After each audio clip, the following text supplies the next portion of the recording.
Hello everyone, welcome back to Let's Code with Shiva. In today's video, we're going to be looking at a very interesting mathematical topic, multiplying large integers using the divide and conquer technique. Now let's consider two big numbers, 1, 2, 3, 4, 5 and 6, 7, 8, 9, 0. If we want to calculate the product of these two numbers, we would traditionally take each digit of the second number and multiply it with the digits in the first number and then do a summation of that, right? So it's a sum of product basically. So if the first number has n digits and the second number has m digits, we end up making n into m operations.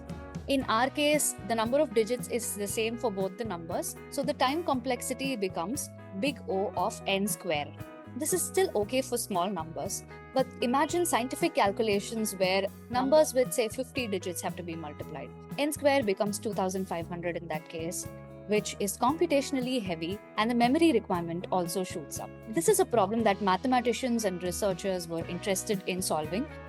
Scientists and mathematicians wanted to see if they can solve using divide and conquer so that it is not as compute heavy, and there could also be a level of parallelism with lesser memory consumption. To understand the rationale behind this very clearly and why divide and conquer is actually applicable in this case, let's take two small numbers, x and y. Let x be 13 and y be 56. Now 13 can also be written as 10 plus 3. It is 1 into 10 power 1 plus 3 into 10 power 0 if we are to consider writing this with tenth and unit digits. Similarly, 56 can be written as 50 plus 6 or 5 into 10 power 1 plus 6 into 10 power 0. Now to calculate the product of x and y, that is 13 into 56, let's expand these values. It becomes 1 into 10 power 1 plus 3 into 10 power 0 into 5 into 10 power 1 plus 6 into 10 power 0. Now let's consider this portion as A, B, C, and D.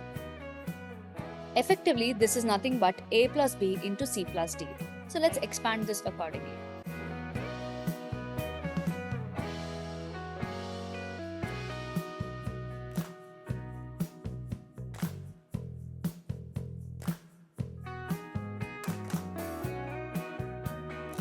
Now let's group these products as multiples of 10.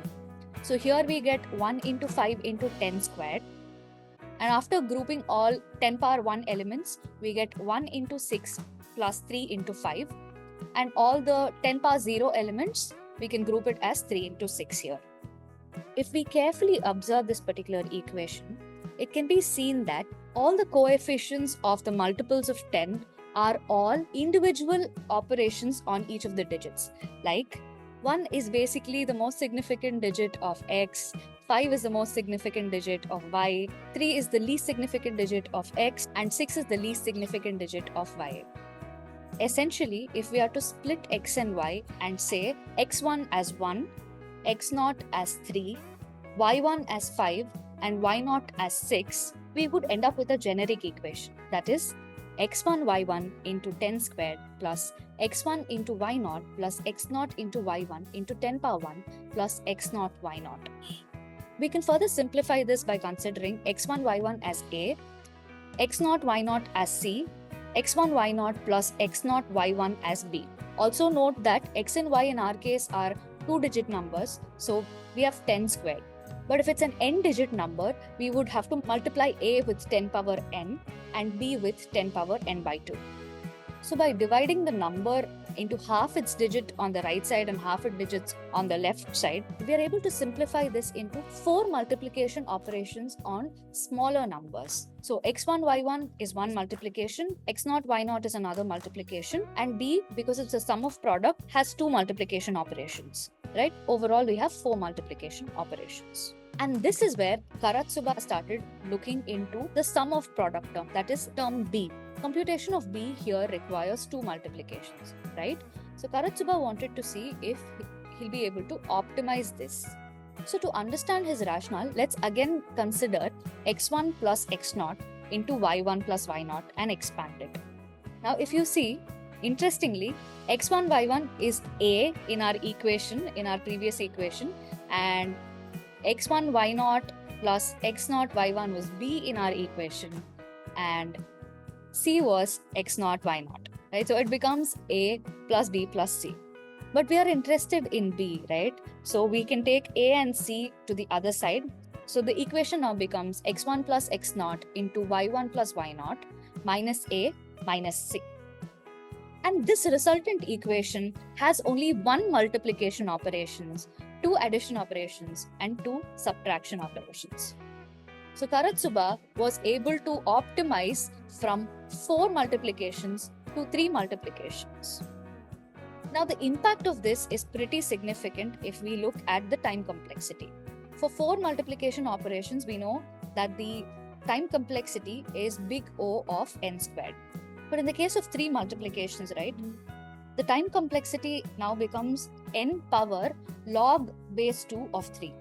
Base 2 because we are only considering half the digits at a time, and 3 because there are 3 major multiplication operations. Big O of n power 1.6, which is still greater than big O of n squared. Now let's look at this with an example. We know that Karatsuba algorithm states that to obtain the product of two large integers x and y, the formula is a into 10 power n plus b into 10 power n by 2 plus c, where a is x1 y1, c is x0 y0, and b is x1 plus x0 into y1 plus y0 minus a minus c. Now let's consider two integers x and y, x being 2381 and y being 627. Now we see that x has 4 digits but y only has 3 digits. To make it the same number of digits, we can add zeros to the left side of the number. So 0627 is also 627, right? We can make the number of digits equal in both x and y. Even if it's odd number of digits in numbers, we can always pad zeros to make them even number of digits and apply Karatsuba algorithm. Now let's divide x and y to obtain x1, y1, x0 and y0. Here, for a 4-digit number, observe that x0, y0, x1, y1 are also 2-digit numbers for which we can again apply Karatsuba algorithm. So it's a recursive algorithm.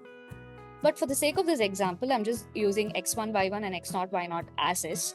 So let's calculate A, C and B. Applying the formula for Karatsuba, we know that it has 4 digits. So A is multiplied by 10 power 4, B is multiplied by 10 power 4 by 2, which is 10 squared. And the resultant is this huge number, which is the same as the one we get when we calculate using a calculator. So this is Karatsuba algorithm and how it is used. Hope you found this video informative.